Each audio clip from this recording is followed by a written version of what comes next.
Oui, salut les amis, salut les gars, une fois encore, soyez les bienvenus sur Concept Pédagogie. Aujourd'hui, nous allons voir comment est-ce que vous pouvez créer des images ultra réalistes. Quelle est l'intelligence artificielle parfaite pour créer des images ultra réalistes? Parce que moi, j'ai fait le tour de la plupart des intelligences artificielles et après le tour que j'ai eu à faire, je suis venu à une conclusion. J'ai retenu une seule intelligence artificielle qui défie la concurrence. Et je me suis dit, ça serait très intéressant de vous partager l'intelligence artificielle en question.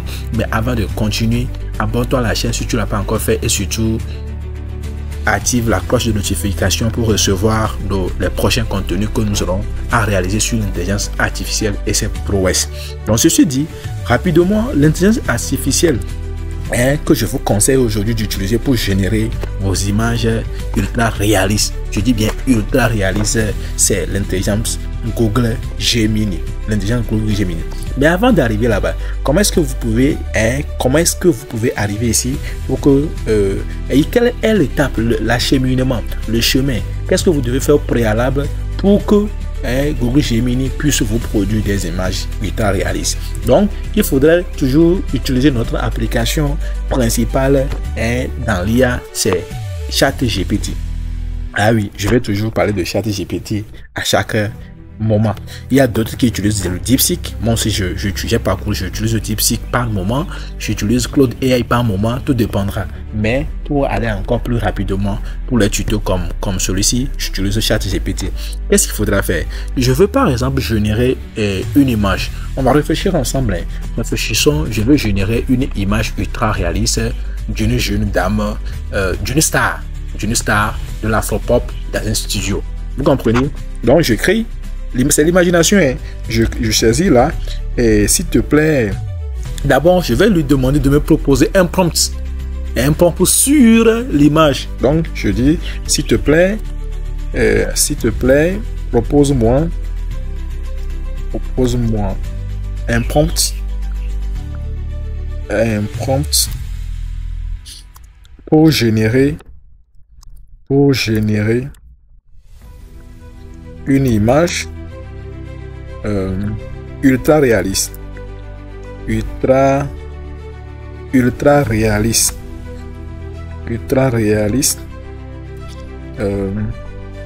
réaliste. Donc c'est ça, j'ai dit quoi? S'il te plaît, propose-moi un prompt pour générer une image ultra réaliste d'une star nigériane dans un studio. Donc c'est un prompt. Donc je vais maintenant cliquer sur la flèche là pour lancer. Donc pour que ChatGPT me fait quoi? Me propose un prompt ultra réaliste. Donc voici, c'est ça, le prompt ultra réaliste. Maintenant, à vous maintenant d'insérer certains éléments. On est d'accord? Tout dépend. Si vous voulez, par exemple, ça, ce sont des astuces que je vous montre. Je vous montre qui sont très importants. Donc, il faut prêter vraiment attention pour ne pas en fait faire des trucs qui ne puissent pas encadrer avec les formats que vous voulez faire. D'accord? Parce que chaque réseau social a son format. Si vous voulez, par exemple, l'image là, si vous voulez l'utiliser sur YouTube, alors vous devez utiliser la version 16.9. Si c'est TikTok, c'est la version 9.16. Donc tout dépend de quel réseau social vous voulez utiliser. Donc qu'est-ce qu'il faudra faire? Supposons que je vais l'utiliser sur YouTube. Je vais utiliser l'image là pour mes besoins sur YouTube. Alors je dois préciser ici, je reviens, je clique sur la flèche là. Ici, modifier. Donc je mets 2 points, je précise, je mets 2 points et l'image doit être sous format YouTube. Je mets par exemple l'image doit être sous format YouTube. Donc je précise comme celui-ci et vous allez voir que quand je vais lancer, ça va me redonner un autre prompt qui va prendre en compte le paramétrage. Vous comprenez? Donc voici le prompt que ça m'a généré. Et quand vous allez voir enfin ici, on dit quoi? On dit 16.9. Vous comprenez? Donc ça veut dire que tout est dit, résolution, photo, tout ça là, le style, tout ça 16.9. Donc ça veut dire que mon image sera générée sous le format 16.9. Donc maintenant je vais copier. Donc là, vous copiez maintenant le prompt qu'on vous a généré. Là, vous copiez ça et vous venez maintenant dans notre intelligence artificielle de préférence Google Gemini. On est d'accord? Donc, c'est très simple. Maintenant, vous allez arriver ici. Vous allez voir quand vous cliquez ici sur la flèche dans l'angle ici, quand on clique sur ça, il y a plusieurs options, il y a plusieurs degrés de version de Google Gemini que vous allez utiliser. Tout dépend chaque degré avec son utilisation. Aujourd'hui, nous allons utiliser la version 2.5 Flash. Donc, dans d'autres vidéos, je vais vous montrer les autres versions et comment est-ce que l'utilité, pourquoi vous devez utiliser ci, pourquoi vous ne devez pas utiliser ça. Mais aujourd'hui, nous allons utiliser la version 2.5 Flash. Donc, vous sélectionnez ça. La version 2.5 Flash, c'est ça. Maintenant, vous venez ici. Maintenant, comme c'est une image que nous voulons générer, alors vous allez maintenant cliquer sur ici, image. C'est-à-dire, vous devez sélectionner ça. Actuellement, c'est gris. Vous sélectionnez ça. Vous allez voir actuellement, c'est quoi? C'est en bleu. Donc, ici, on va coller notre prompt que nous avons généré grâce à ChatGPT. Quand je colle là le prompt. Et une fois le prompt collé, qu'est-ce que je dois faire? Je dois maintenant venir ici au niveau de la flèche là pour envoyer ça. Je l'envoie. Maintenant, il faut envoyer, je patiente. Google Gemini va me générer l'image de manière parfaite. C'est-à-dire que très parfait en fait. Maintenant, si c'est pas parfait, on le refait, on relance encore une autre commande jusqu'à ce qu'on ne tombe sur l'image parfaite, l'image que nous voulons. Donc, vous voyez déjà, les gars, qu'est-ce que ça vous dit? N'est-ce pas génial? Regardez l'image qu'on me donne. Hein? C'est cool, quoi. C'est cool. J'ai demandé à ce qu'on me donne les choses à l'image, que Google Gemini me donne une image d'une star nigériane dans un studio. Donc, vous avez vu, c'est très cool. Maintenant, c'est quoi l'importance? Pourquoi vous devez générer vos images ultra réalistes grâce à l'intelligence artificielle? Je vous le dirai à la fin de la vidéo. Donc, restez jusqu'à la fin pour avoir le secret là. Pourquoi utiliser les images? Vous-même, allez générer des images sur ChatGPT. Vous avez le prompt, vous venez sur Google Gemini. Pourquoi c'est important de le faire? Restez jusqu'à la fin, je vous le dirai. Donc, une fois que c'est fait, alors vous allez maintenant cliquer ici. Pourquoi? Pour télécharger. Donc, je clique là et vous allez voir, ça commence par tourner. Vous allez voir quand c'est fini. On va l'afficher toujours ici dans l'onglet de téléchargement, comme quoi c'est terminé le téléchargement.